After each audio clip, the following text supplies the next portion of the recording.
বন্ধুরা দেখো, এই যে বাজার করে এলাম। এখন কটা বাজে? 11টা 13। বাজার করতে গিয়েছিলাম।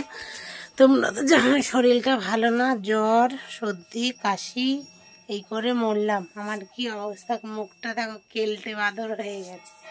নিজের কোনো যত্ন নিতে ভালোই লাগছে না, এত শরীরটা খারাপ লাগছে।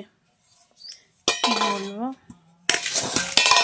রান্না বান্নাও নেই, খাওয়া দাওয়াও সেরকম হচ্ছে না, জ্বরে। বাজার গিয়েছিলাম, এই দেখো লাউ 10 টাকা। এখন বেশ কচি কচি লাউগুলো খুব ভালো লাগে।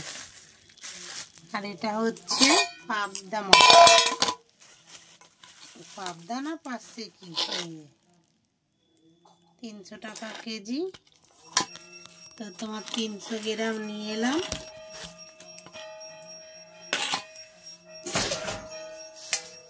মাংস 200 টাকা কিলো। মাংস এনেছি তোমার 500 গ্রাম মাংস এনেছি।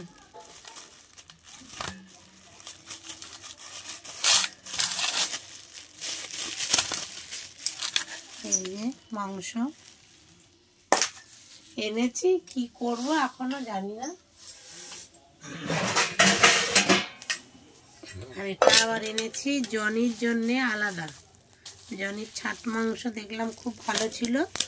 মাংসওয়ালাটা বলছে রয়েছে, নেবে 1 কেজি হবে। আমি বলছি দাও। জনি তো বহুদিন হয়ে গেল, জনিরও খাওয়া হচ্ছে না মাংস ফাংস, ওরও খাওয়া দাওয়া দিতে হয় না। আমার শরীরটা খারাপ হলে সবারই গন্ডগোল খাওয়া দাওয়ার, নিজের তো হয়, তার সাথে আবার ঘরের লোকেরও গন্ডগোল হয়। এই দেখো জনির ছাট মাংস। তাই আজকে কতটা করে দেব আর রেখে দেব, অন্যদিন করব। তো এইগুলো সব ধুতে হবে। আর এই যে বাজার তেমন কিছু করিনি আজকে। নিম পাতা এনেছি, এই দেখ। শসা 1 কেজি 20 টাকা, টমেটো 1 কেজি 10 টাকা। আর তোমার এই যে 2 আটি নিম পাতা বলছিল 5 টাকা করে। আমি বললাম 3 আটি নেবো, 10 টাকা দাও। তো এই দেখো 3 আটি নিম পাতা 10 টাকা। আর সবজি সব রয়েছে বলে কিছু আনিনি।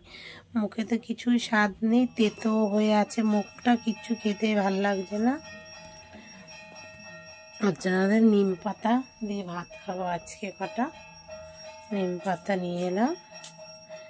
চলো সবাই কি রান্না করি পরের ব্লগে আবার তোমাদের দেখাবো। আর দেখো গালটা সেই কেটে গেছিলো, কালো দাগ হয়ে আছে, দাগটা আর মেলাবে না, একটা চিহ্ন হয়ে গেল গালে। এই নাকটা ওই দেখো, এটাও কেটেছিল এর সাথে। চলো শুভ সকাল। একটু লাইক কমেন্ট শেয়ার করো, চ্যানেলটা সাবস্ক্রাইব করো। সবাই একটু ভালোবাসা দিও, পাশে থেকো। সবাই খুব ভালো থেকো।